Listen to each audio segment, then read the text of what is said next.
What's up, Soul Family? Coming at you with another collective reading.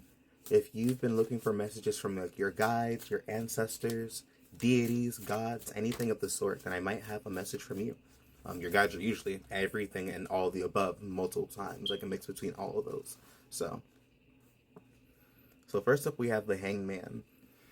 So the Hangman has a lot to do with sometimes shifting your perspective. It has a lot to do with being in moments that might take, it feels like you're kind of like suspended, you're kind of like stuck where you're not, it's not necessarily comfortable, and it's like during those moments like where you tend to then be able to gain different perspectives or shift your focus or kind of reorient yourself and figure out how you want to continue moving forward from there. So the Hangman usually points towards maybe feeling like stuck and stagnant in a way, but it's usually a period in time in which you're kind of stuck at reflecting and kind of like trying to go through your it's like, I understand you don't necessarily need to dive into your subconscious to manifest, but sometimes when we're trying to clarify like where we're trying to go and how we're trying to get there, or even where we're trying to refine our thoughts and our modalities to get to that point, we have to kind of dive into the past. We kind of have to navigate through the past things.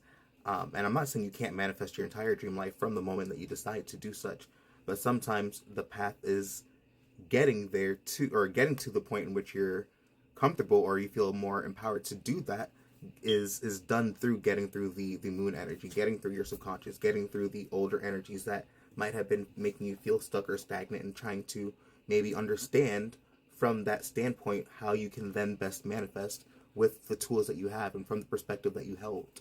So sometimes it's needed from your end simply to understand yourself and understand like what you need to then be able to get to the point where you want to get to. It's not that it's needed to manifest, it's that it could be what you need for your method.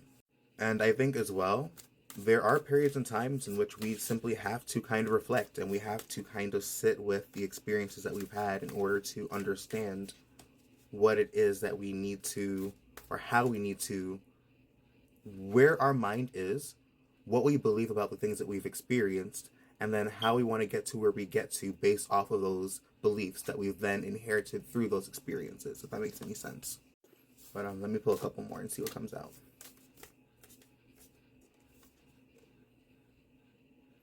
And then we have the Four of Swords. So similar to the Hanged Man, that's definitely the energy of like rest and reflection. It's like the energy of having to sit and kind of contemplate before taking your next move.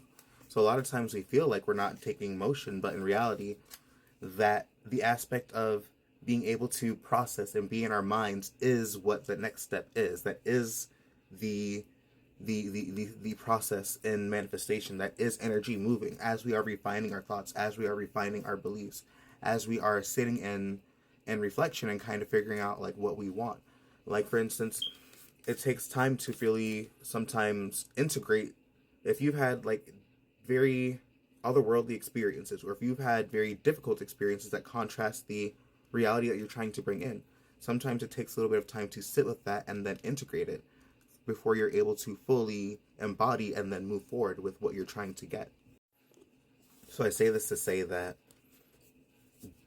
there might be pauses in the journey, but it's not always a bad thing. And I think sometimes we tend to feel like there has to be like motion, motion, motion. And sometimes the motion is in the pause, is in the stillness. And it's not always fun, but that's kind of just the nature of how energy flows. As you know, our thoughts are what tend to create reality. So if we're sitting and we're actually refining our thoughts, then we're still in the process of creating. And then we have the World card. The World card is like a culmination of, it's like the closing out of a very big chapter. So many times the World card pops up like when we are closing out a very big cycle, or like a major milestone, or it's like after we've accomplished something really big.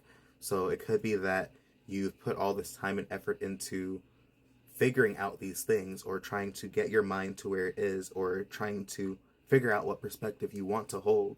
And even that could be a giant milestone, especially when we are born into a world where we're taught to hold and experience certain perspectives. So sometimes even being able to shift your mindset about certain things and come to different realizations can be powerful in and of itself, and they can then lead to bigger and better, um, bigger and better things in our experience. It can lead to us actually being able to consciously access our free will and act from that standpoint versus trying to fight uphill or trying to navigate without clarity even. I feel like the more knowledge that you have, the higher or the more of an ability you have to make better choices. And then a card fell out while I was like talking.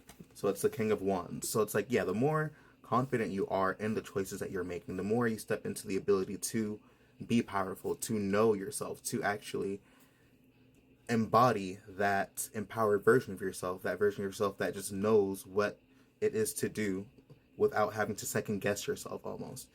The more certain you are with the steps that you take, the faster reality conforms to what you're doing. I'll pull one more.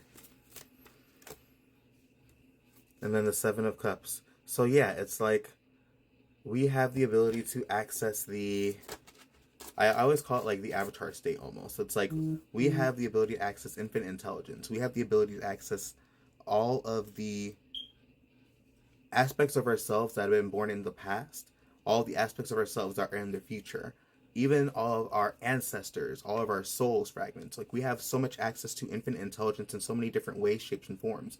And it's all a matter of using your imagination to hone in and tap into whatever information stream you're trying to get and embody.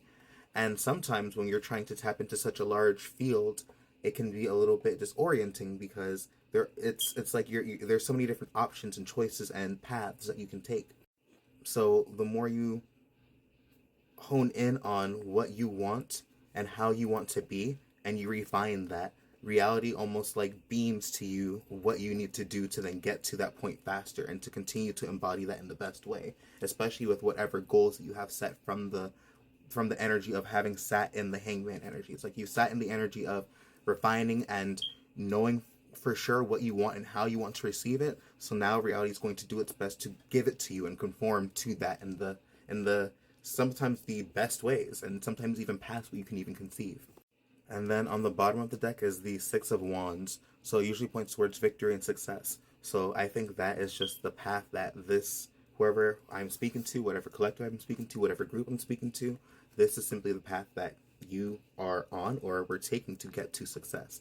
And the way that we all hit success is different for everybody. It's all about trusting your own path and your own intuition and getting to the point to where you got to get to based off of that. And sometimes it's influenced by other people. Sometimes it's definitely helped by other people.